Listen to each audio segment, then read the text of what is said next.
Tapi selama ini lu hanya diem aja dan lu gak ngapa-ngapain. Kamu adalah nyawa aku. Udah gak bisa apa-apa lagi, Zain. Ijab kabul sudah terlaksana, Zain. Assalamualaikum warahmatullahi wabarakatuh. Halo guys, selamat datang kembali di channel kesayangan kalian. Kali ini Mimin akan membahas kelanjutan dari sinetron Naluri Hati untuk episode malam ini. Tapi sebelum lanjut ke dalam isi videonya, alangkah baiknya jika kawan semua yang baru saja nyasar ke channel ini, jangan lupa untuk tekan tombol like, komen, dan subscribe-nya. Dan aktifkan lonceng notifikasinya agar kalian tidak tertinggal video-video terbaru dari channel ini. Tidak usah banyak basa-basi, yuk guys, kita langsung saja ke dalam pokok pembahasannya. Episode kali ini diawali dengan Zain yang datang ke pernikahannya Dinda dan juga Dennis. Saat itu Zain bertanya kepada Dinda, "Apakah kamu benar-benar tidak mengingat aku?" Dinda pun berusaha keras untuk mengingatnya, akan tetapi hal itu membuat dirinya menjadi sakit kepala. Kemudian Dinda berkata kepada Zain bahwa dirinya tidak mengingat apapun. Mendengar hal itu tentu saja membuat Zain sangat kecewa. Zain bertanya kembali kepada Dinda, apakah Dinda mencintai Zain ataukah Sandy? Dinda pun terkejut setelah mendengar pernyataan dari Zain. Dinda pun berkata kepada Zain dengan nada keras bahwasanya dirinya tidak tahu harus memilih Zain ataukah Sandy. Selanjutnya Dinda bertanya kepada Sandy, kenapa dirinya tidak menceritakan masalah ini kepada Dinda. Setelah terdiam cukup lama, akhirnya Sandy berkata kepada Dinda bahwasannya dirinya tidak memberitahukan semuanya kepada Dinda karena ia takut jika Dinda memilih Zain daripada dirinya. Kemudian Dinda bertanya kembali kepada Sandy, jadi yang dibilang Zain itu semuanya benar? Sandy pun mengangguk sambil melihat ke arah Zain, kemudian ia pun menundukkan kepalanya. Kemudian Dinda berkata kepada Sandy bahwasannya sekarang dirinya sudah menjadi istri dari Sandy. Kemudian Sandy berkata kepada Dinda, "Iya Dinda, dan sekarang kita bisa memulai kehidupan yang baru." Namun setelah Sandy berkata seperti itu kepada Dinda, Dinda malah berkata begini kepada Sandy, "Namun saat ini saya sudah kehilangan respect sama kamu Sandy." Sandy pun terkejut setelah mendengar pernyataan dari Dinda. Selanjutnya Sandy menghampiri Dinda dan memegang tangannya.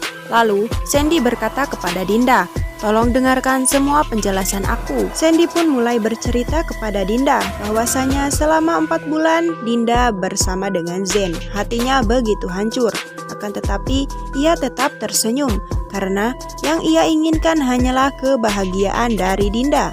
Dan Sandy pun berjanji kepada dirinya jika Dinda sudah kembali ingatannya, maka dirinya akan menjadi milik Sandy kembali.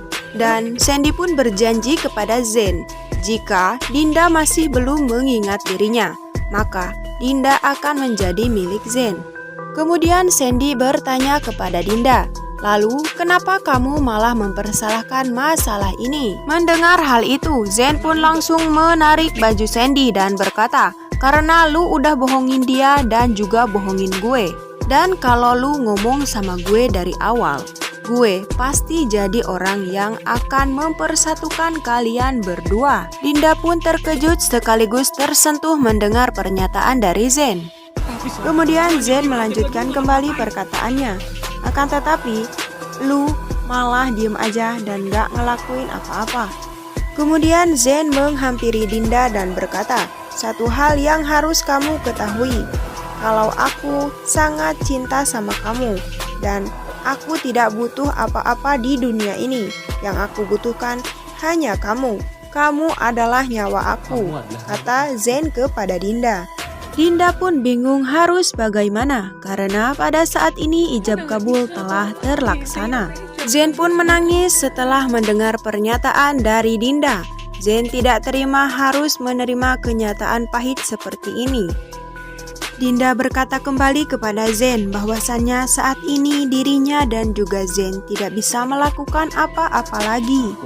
Kemudian Zain bersumpah kepada Dinda bahwa ia akan kembali untuk Dinda. "Karena kita ditakdirkan untuk bersama," kata kata Zen kepada Dinda. Dinda pun menangis setelah mendengar pernyataan dari Zen. Dan kemudian Zen pun melepaskan tangannya dari Dinda. Dan selanjutnya Zen memandang Sandy dan berkata, urusan kita belum selesai. Dan setelah itu Zen pun pergi meninggalkan tempat tersebut. Selanjutnya Sandy menghampiri Dinda, akan tetapi Dinda memberikan isyarat kepada Sandy untuk tidak mendekatinya. Karena hati Dinda begitu sakit setelah mengetahui kenyataan yang begitu pahit di hidupnya. Di adegan selanjutnya terlihat Gilang yang datang ke rumah Zen untuk menemui Farah. Selanjutnya anak buah Zen menyuruh Gilang untuk masuk ke dalam, sementara ia sendiri mencari bosnya, yaitu Ibu Hanum. Selanjutnya mereka pun bertemu, lalu anak buahnya mengisyaratkan kepada Bu Hanum. Bu Hanum pun terkejut setelah mengetahui kedatangan dari Gilang. Gilang pun menghampiri Ibu Hanum, kemudian Kais berkata kepada Gilang, "Kak Gilang berani-beraninya kesini lagi ya." Namun tiba-tiba saja Gilang duduk bersimpu di hadapan Bu Hanum. Namun sayangnya Ibu Hanum sudah terlanjur benci kepada Gilang. Kemudian Ibu Hanum bertanya kepada Gilang tentang maksud kedatangannya. Gilang pun menjelaskan kepada Bu Hanum bahwasanya kedatangannya kemari adalah untuk meminta maaf atas segala kesalahannya. Dan ia pun akan bertanggung jawab atas kehamilan Farah. Dan ia pun mengakui bahwa anak yang dikandung oleh Farah adalah anaknya. Namun Ibu Hanum sudah tahu akan kelicikan dari Gilang. Kemudian Ibu Hanum bertanya kepada Gilang, rencana jahat apa lagi yang akan kamu lakukan terhadap Farah? Gilang pun mencoba menjelaskan kepada Ibu Hanum bahwasanya dirinya sama sekali tidak mempunyai niat jahat untuk Farah. Selanjutnya Ibu Hanum bertanya kembali kepada Gilang, kalau kamu cinta sama Farah, kenapa kamu nggak mau bertanggung jawab? Gilang pun menjawab pertanyaan dari Ibu Rina dengan mengatakan bahwasanya dirinya terpaksa melakukan semua itu karena ia dipaksa oleh Ibu Rina. Ibu Hanum pun terkejut setelah mendengar pernyataan dari si bayawak Gilang.